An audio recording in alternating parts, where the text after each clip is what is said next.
Hi, Clay. Thanks for joining. Hi, how's it going?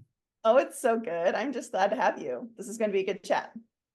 I think so too. Yeah, happy to Yeah. be here. So, all about workforce development. Like, that's your jam. I can't wait to share your thoughts with people because you and I have had so many good conversations.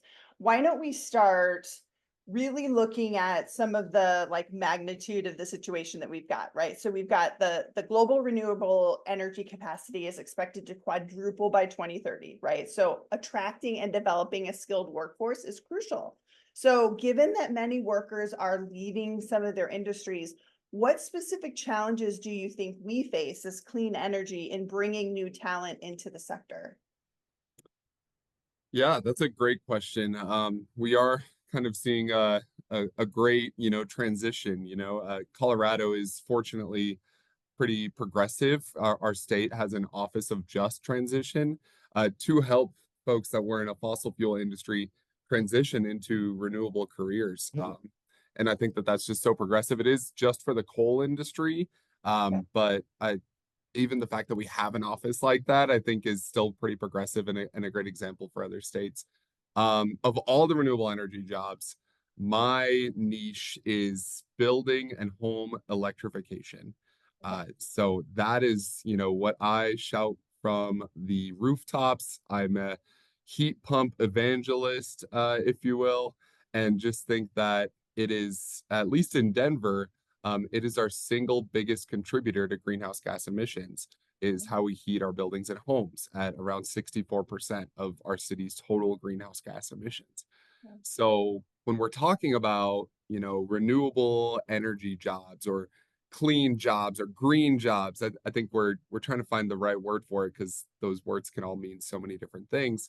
But as far as impact goes, I think getting into the building sciences and making our buildings more efficient and our homes more efficient with how we heat and stay cool in various climates. Denver has a really wide ranging climates, often all in one day. We get four seasons, is kind of what we say here. I think that's the best industry to get into with the most opportunity, the most funding from all angles. And it really, from an energy standpoint, it's great, but from a workforce standpoint, these are some really quality career paths and not just any old job. There's room for growth and a huge talent gap here. I think we have a responsibility as government to help determine who's going to fill that gap.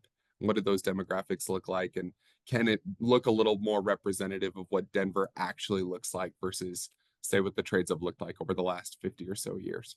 Yes, yes. How do we do that? How do we attract the underrepresented candidates into this field? I think a lot of it is representation. Yeah.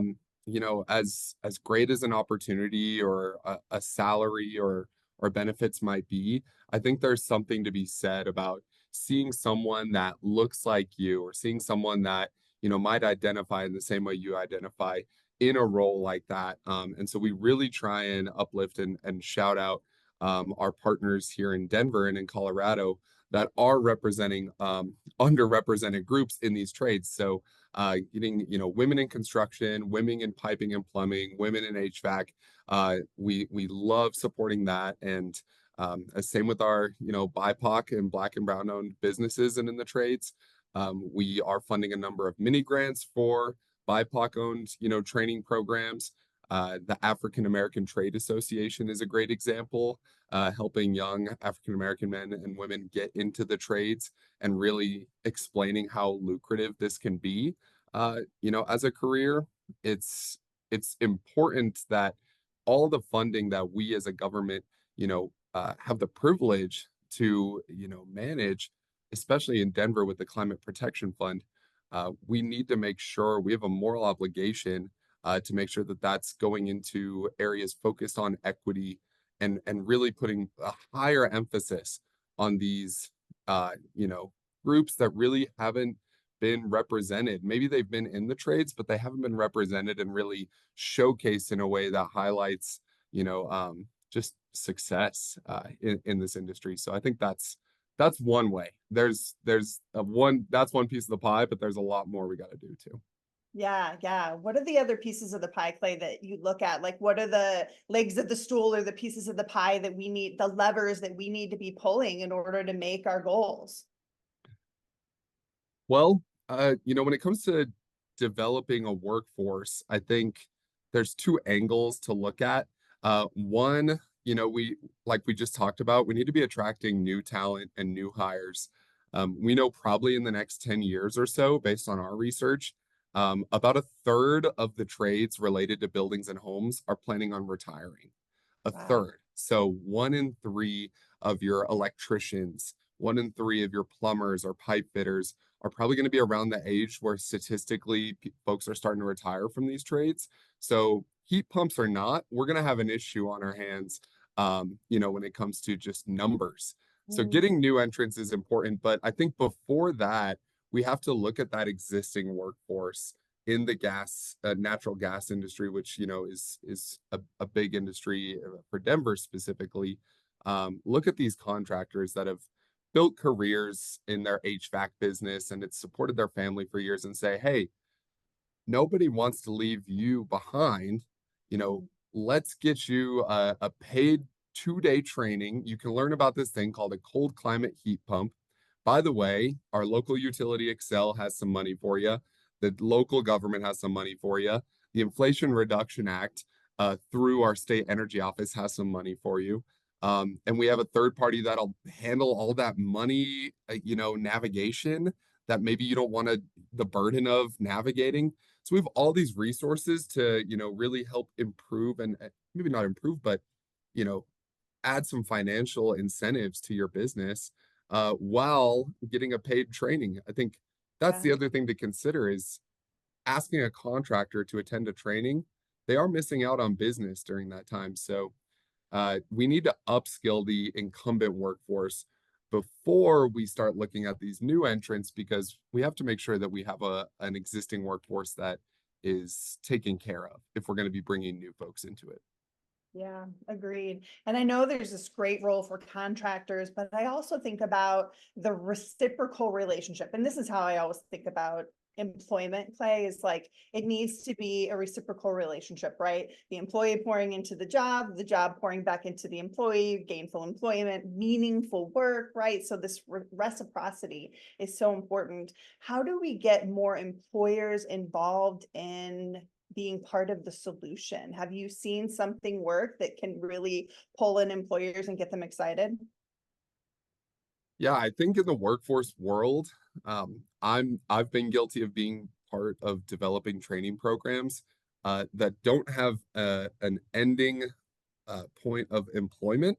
Yeah, And we spin our wheels creating the best training program in the world and then someone goes through that training and they don't have a job at the end of it, which is just crazy to me. And so, our approach now is anytime there's any talk of developing a training program or a registered apprenticeship, we have to start with the employer and have them be a part of that curriculum development. So, what are the core competencies that you as an employer, Anna Oaks, plumbing? If you're bringing on a plumber, Anna, what's your dream candidate have already knocked out? What are some certifications that we can cover in a pre-apprenticeship or a registered apprenticeship um, for a dream candidate? I think further beyond the core competencies, kind of vetting our employers on their company culture too. As much as we want to promote women and people of color entering the trades, I think we can have an unintended consequence of really putting someone new and impressionable into a trade where they're being harassed at work, yeah, or they're being discriminated against, or they're not feeling welcome or safe in the workplace. How tragic would that be if we put all this effort into a training program and we sent someone to a toxic work culture? So Anna Oaks Plumbing, what's your culture like? What are your employee benefits? yeah. Do you guys offer PTO? What does your pay scale look like? Do you have raises that are scheduled? What can my employee look forward to with working for Anna Oaks Plumbing? Mm, And I don't think employers have really been asked those questions yet. And it's worth asking. We need to put some pressure on the culture. If we're gonna raise up the trades, we Yeah. need a paradigm shift in the culture of the trades as well. Yes, big paradigm shift. And look, we can attract all day, like you say, but if we can't retain them once they get in, right? And we don't provide an ecosystem where they can thrive, they will leave. And we might lose them to the industry, to another industry, right? They might not just go to another place. We may lose them from the industry, which will never meet our worker shortage goals. And something I've recently been someone recently educated me that a big workforce statistic we look at is retention, to your Yeah. point. How long is someone staying with this employer? And if they end up, if there's attrition or they end up leaving for whatever reason, it's seen as a negative thing. I think we need to look at less employer retention and more industry retention for Hmm. that very reason. If I had a bad experience with an employer and I choose to leave for my own best interest and go to a different, pipe fitting or HVAC company that has a better culture, that's a good thing actually. Yeah. And we shouldn't view that statistically as a negative. Staying in the industry, I think, should be the goal. But sometimes the employer is not a good fit, and we that's okay. Yeah, yeah. But you mentioned a third of the contractors leaving retiring, right? Leaving the industry, which means more Gen Z coming in, right? And I think we have a real opportunity, Clay, because more and look, this happens in every generation where you see some tendencies, but really this generation is so motivated to be a part of something bigger than them. You look at, there was a study that came out of high school students about what are they most interested in, and it was like healthcare. I think social justice was number two, and then clean energy was number three. They really want to be part of meaningful work, making a big impact in this world. And I mean, the good thing that we have going for us, Clay, is that we have a built-in meaning maker, right? Like it's one of the reasons I like to work with clean energy companies is that I want to help save the world, right? I want to help heal the planet and save the world. And whether that means like helping somebody get better at a culture that installs heat pumps or right, whatever that cultural aspect is, like we can build better ecosystems in order to really encourage not only like productivity, but really like thriving, employee flourishing. I think so too. It's almost a marketing issue, these trades professions that are having significant greenhouse gas reduction impacts. Yeah. If I'm a youth and I'm thinking, hey, I want a green job. I want a job that, is going to take care of this world that I'm going to be left with. I don't think I would think immediately of someone installing air conditioners or furnaces. That's not the green.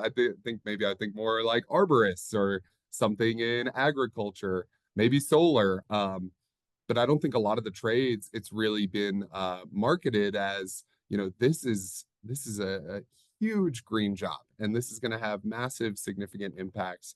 And it's only going to get more lucrative as a career too. I think that's the other thing is misleading the youth that the 4-year degree is the only option Mm. out there. I have a bachelor's degree in psychology, and you could argue you use that on a regular basis, just with interacting with people. But I'm not in the psychology profession, and I wasn't looking at careers or attending these psychology career fairs. It was pretty much go get a PhD or work at Mhm. Starbucks. Yeah. And when we look at the registered apprenticeship model, not only are you not going tens and thousands, hundreds of thousands of dollars into debt as an 18-year-old, Mhm. but you have scheduled pay raises. Yeah.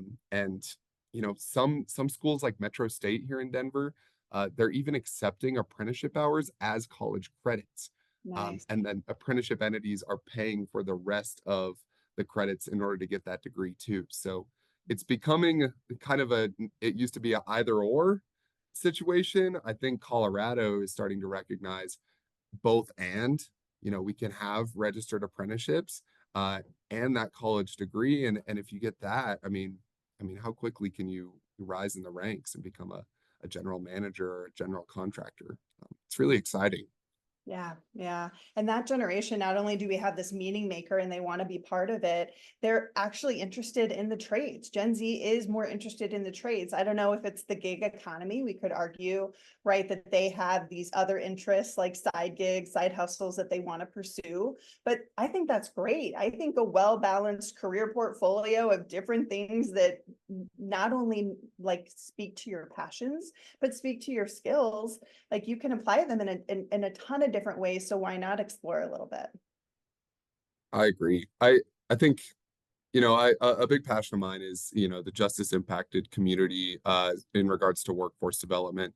And, you know, how do we how do we promote trainings like this and get more creative in the ways we engage with Gen Z? But I think about the justice impacted community and, you know, can we start training for these in-demand credentials and in-demand, you know, fields? Can we start training prior to release? So can we do a VR training where, you know, VR is getting so good these days, where I'm learning the hands-on mechanics virtually, you know? Or are we bringing in a mobile unit? I know that's one program with some correctional facilities in Colorado. They'll bring in a mobile unit with HVAC and with solar, and start training folks, men and women in facilities, on in-demand credentials. You Yeah, know, it's so difficult to get employment when you have a felony on your record. But if the demand for your credential is drastic enough, I think employers are going to be the ones with the paradigm shift of you made a mistake, you know, X amount of years ago, you've served your sentence. It's time for an opportunity. You don't need to serve a second sentence here. Um, yeah, and yeah. you know what a heat pump is, so come work for me, you know? Like, Right, right. right. Yeah, their time to start is low. Like with that, they can get going very quickly. And there's so many good programs. I mean, what you're doing in Colorado, Clay, I think is amazing. I talked to a woman yesterday out of Utah, runs a company called Tech Moms and helps really underemployed women learn new skills so that they can get into tech, clean tech, for example, right? So like I just see there's so much um hope and infrastructure. I think you need both, right? We can have hope but no infrastructure to really help these people be successful. So we've just got to make sure we're getting enough people in the pipeline to put through these programs so that we meet those goals. Well, you know, a new industry that's forming is pipeline navigation, right? What we do, workforce development. This is needed. That Yeah, this stuff is so siloed between higher ed and industry and the job seekers and the community-based organizations. That is a skill to navigate those waters and connect the dots between the right stakeholders. I think my job title with the city and county of Denver is building electrification workforce liaison. Like yes. how specific, right? That might be the only position like that in the country. And we're very privileged to have a fund like this to create a climate office. But I would also, you know, advocate for more municipalities to create green workforce teams, Sure. or sustainability offices to have a green workforce, you know, staff member on board, because navigating this changing industry and the intricate relationships that aren't built overnight, um, and a lot of those relationships, you know, they have no trust of the government, rightfully so, based on his history. But having someone in a green workforce position to build those on the ground relationships and connect communities to this historic level of funding, I think is necessary, and it's not happening enough around the country. Yeah, agreed. You know, you mentioned VR. I'm curious, Clay, like how are you seeing technology, like digital tools or platforms being used to enhance the training and development in the clean energy space? Are we seeing a big push? Yeah, there's you know, I read an article from a great company in Detroit called Pearl Edison, which, you know, definitely anyone listening should go check out. But they talked about a concept called heat pump cowboys and how this is such an exciting, booming new industry that there's a lot of startups happening right now, that are tech startups or software startups, to make heat pump installation processes easier for the contractor. So there's Right. like digital load calculators that are really accurate. There's organizations like Measure Quick that can digitally verify if an install was done correctly and then send that data in real time to your office. So if I'm an office manager, I can see that a heat pump was installed correctly, which, you'd be surprised at what levels of verification there are out there on a quality install. It's kind of the wild, wild west. So beware of the heat pump cowboys because there's a lot of money out there, and um, who knows, why someone is getting into this space, but there is a lot of exciting technology. And I think AI can also, play a big part in connecting talent to the right employers and contractors, or navigating rebates. Navigating rebates across entities is a financial burden or an administrative burden on contractors. So can we use AI to make that easier on the contractors? Less paperwork, less time on the computer, more time doing what they love and what they're experts at. Let AI handle all the money you're going to save, Uh, can we explore that? But I'm getting out of my field now. I don't want to speak on things I don't know as well. no, I think that's great. And I look at, you mentioned, Clay, the importance of what you and I do around workforce development. Like this is needed work, right? But I think there's always this clash between our immediate workforce needs and long-term planning, right? We need both that. Like we need to fill these immediate workforce needs, but we also need to think long-term, maybe specifically around our cultures and the development of how we create ecosystems where these people can thrive. How do you, if the leader is listening to us out there thinking like, I want to do better when I think towards the future, how I manage my workforce, how we will go about attracting and retaining these individuals. What advice do you have for the company out there who wants to do better? I think it starts with knowing where we're at now. And that's a great question. You're awesome at this, Hannah. So it's so easy to talk to you. But I think it starts with where are we at now? We can't know where we need to be and what we need to work on unless we take a hard look at, our current situation. And so, funding, using resources to conduct really thorough research in this field because this is a new industry. There's not a lot of data on, where we're currently at. Fortunately, we did a residential workforce study just to see, hey, in this heat pump industry, how bad is it? We always hear in workforce, oh, we need to improve the workforce, but it's always vague and it's Yeah. always just kind of a looming cloud. That's kind of where I feel workforce works or lives. Mhm. Let's make workforce into more of a science, Yeah. where we can see the data, see where we're at, where we need to be, and how are we going to get there. And so I think that's step number one. And then step two is just, you know, breaking down those silos and more stakeholder engagement.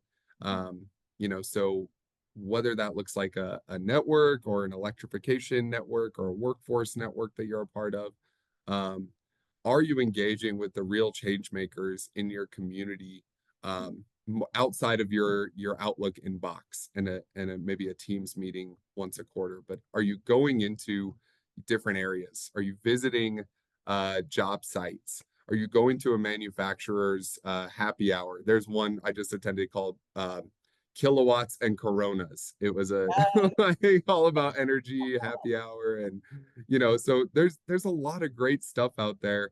But until we get out of our, it's the world of remote work. Until we get out of our home offices or our cubicles, our inboxes, those silos are going to stay up, and unfortunately, a lot of resources are going to be duplicative, and multiple programs are going to be stood up at the same time.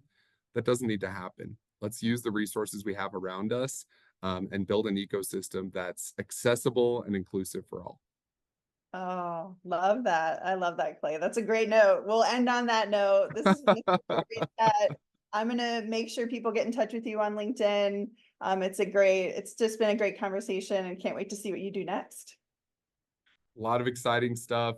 Last plug I'll say, fortunately, our local government and a few others banded together, and we applied for some of this Inflation Reduction Act funding for building decarbonization, for heat pumps, and we just were awarded $200 million for the Front Range of Colorado, all around heat pump installation, making sure it's done equitably. There's huge workforce plans written into that, and that's going to be happening from 2025 to 2030. So if you want to, get involved with that or reap some of the benefits, or of key organizations and you're in Colorado, get in touch with me. We'd love to, bring you in. We want this to be a community informed program. It's called Decarbonize Dr. Cog. That's who applied, is our Council of Governments, Dr. Cog. So that's my shameless plug. That's But awesome. but thank you so much, Anna. This has been great. Yeah, same.